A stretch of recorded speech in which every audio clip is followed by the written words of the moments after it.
Idol, pag may dala-dala ba akong timbangan bago kumain, papayat ba ako? Kung tinimbang mo naman ay cake at puro balat ng lechon, I don't think papayat tayo, di ba?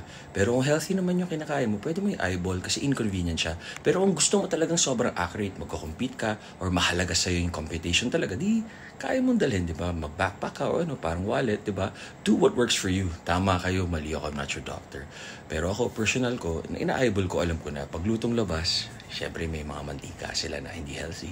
Pag dito, hindi kami gumagamit ng mantika. Pag sa mga iba-iba, may konting mantika, pero kaunti lang. So, ganun lang talaga.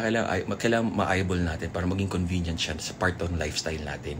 Hindi yung ngayon, dala natin timbangan tayo, healthy tayo, may abs tayo. Tapos pag nag-travel tayo, pag may show, pagpunta tayo ng probinsya, ibang bansa, wala na, bigla tayong rank. Diba?